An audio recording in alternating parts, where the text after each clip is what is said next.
Where you from? Man, I'm from down in the valley.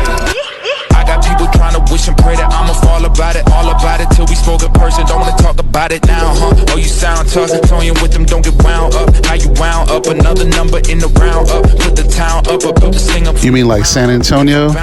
Nah, man. Farther. Got the east side flow. I'm a giant in the space like FIFA. All the kids V's up, player. Every time when they see my show, thinking that it happened overnight. Let's start the show, Wattis. Hey, what's up, Down in the Valley Sports? It's Danny. We're back here to talk about UTRGV baseball. We had a big week last week, back-to-back series against Texas Southern and New Orleans, sweeping Texas Southern and taking the series this past weekend against the Privateers. How y'all doing today, fellas? Doing good. Outstanding. We got to give Marco some love on the new handle before we go into Oh, the yeah. weekend, right? Yeah, Marco, I know you have a new handle. If you want to talk about what it is and maybe the application, that'll be kind of cool. Yeah, so the new handle, it's a Diamond Baseball. They're coming out with a new app to cover college baseball, because the coverage on the ESPN app is, I'm just going to say it's not good at all. Like, you can't search by conference. A lot of stuff is not live. But on this new app, a lot of the games they have live. You can get in-game graphics. You can sort by conference, favorite teams that you want, and it's going to be a big game changer when it comes out. And I'm really enjoying it so far. Cool. Shout out the new handle. What is it called? It was a Diamond Vaqueros BSB. Let me double check it. It is no Diamond UTRGV BSB. Got There it. you go. Yeah, actually, I ran into some of the players at Vaquero Outfitters because I went for the autograph signing. My son wanted to go meet some players and talk to them. And I actually mentioned your handle. I was like, yeah, UTRGV Baseball Central is now, Diamond UTRGV BSB. And they're like, yeah, we noticed that. What that changed. We were wondering what that was, but nah. So they got it down now. So let's do a little recap. What are your big takeaways coming out of last week against Texas Southern and New Orleans? So I think the biggest thing I noticed over these 5 games was the bats finally seemed to come alive. I mean, we were able to put balls in play, get people on base, drive them in. I think being able to get our offense going is going to be huge, because on Friday, Saturday, we had some really awesome pitching. Friday night against New Orleans, Sergio Lopez went 7 2/3 innings, 13 strikeouts, a career high for him, with just one walk. I mean, it's it's big to have your starter go 7 innings on a Friday night. It really saves your bullpen. Um, his ERA is down to like 7.2 now. It was really inflated earlier in the year. Um, he his innings pitched, again, he's improved every week. His first start was an inning and a third. Next one was 2 innings, then five, and then 7 2/3 this week. So being able to extend your starters is going to really help save your bullpen. Yeah, I mean, on that shutout game he only really allowed 3 hits. So, I mean, for him to go 7 innings, that's like a professional sort of, spot to be in, taking the Yep. whole game. Yeah, 94 pitches and just one walk. So not handing out free bases was big also. Yeah, and then your favorite pitcher, I don't know if I can call him that, Harrison Thayer, followed up with 6.1 innings and 6 strikeouts, 0 walks, controlled the zone real well, helped clinch the series Saturday. What was your takeaway there? So he started off real good. Again, I I'm a big Harrison Thayer fan. You guys have already seen that. Um, but he did really well beginning of the game, controlling the zone, overpowering the New Orleans hitters. But as we kind of got to the sixth, seventh inning, um, I don't know if his velo went down a little bit, but the New Orleans guys were able to barrel up a lot more pitches. Um, and seeing what they did at the end of the game Saturday and Sunday, New Orleans can hit. Like, they have some Yeah. guys that can put the ball in play, a lot of power. So the fact that we were able to hold them down for basically two games was really good by our pitching staff. Yeah, I know. I noticed it because I was at the game on Sunday. They were putting, really good barrel to the bat, or I mean to the ball, I should say. They were hitting the ball hard, and I was like, "Yeah, this is usually when they're hitting the ball hard and getting out. Like some hits are coming. They're just Mhm. around the corner if they can just square it up a little better." So that was my concern. And then, sure enough, man, they went on like was it 4 or 5 home runs yesterday? Yeah. Um, Yeah, it was a lot. It was a lot.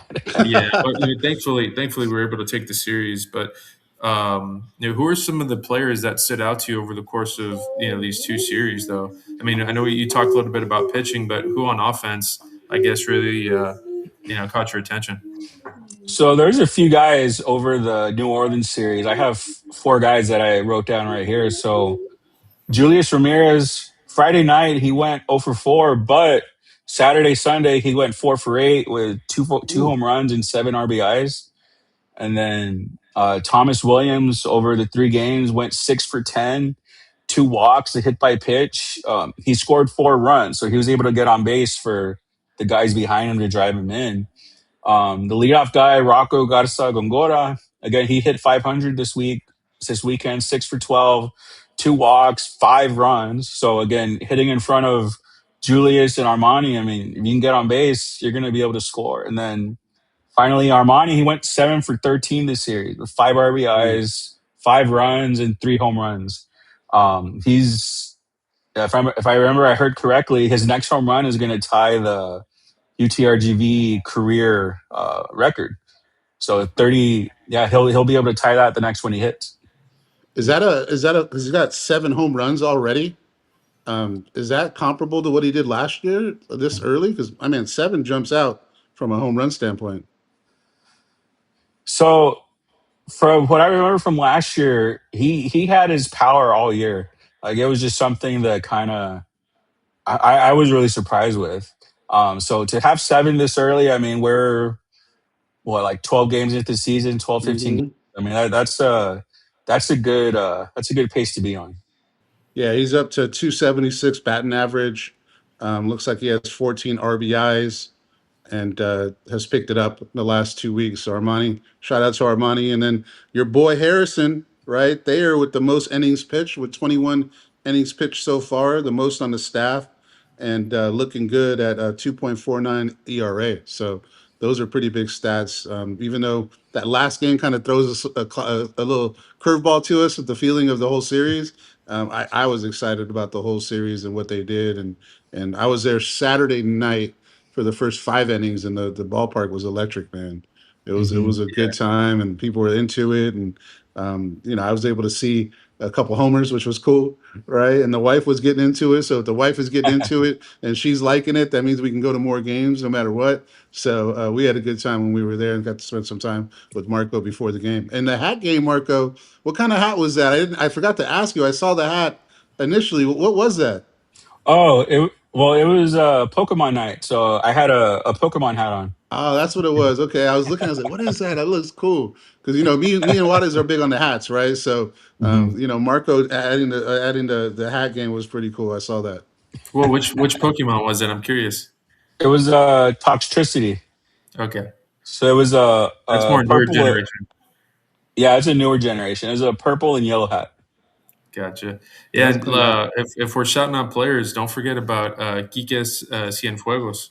He picked up a Kika. save, yeah, against New Orleans. So we got to show him some love too. But I guess that was a good week. Went 4-1, put up 30 runs. To your point about offensive performance, and then we got a really tough stretch on the road now. So what are you looking forward to here coming up for our Vaqueros, Marco?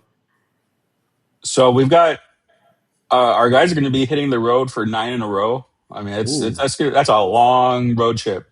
But Tuesday we're heading to Louisiana to play the Raging Cajuns. I mean, that's going to Mm, be a tough game for. That's going to be a tough game. Louisiana is a good team. They hmm. beat Rice. They swept Maryland. Swept Kansas State. Beat Dang. LSU. I mean, everyone's Mm. beating LSU right now, but still, What's up Yeah, with I that? mean, they I sold don't their know. soul. They sold their soul for Lane Kiffin, I guess. Yeah. But and then again, Louisiana also took the series against Dallas Baptist. So I mean, it's going to be a tough game on Tuesday. Next weekend, we're playing Nichols. Nichols, I think, took two of the games against Corpus Christi this past weekend.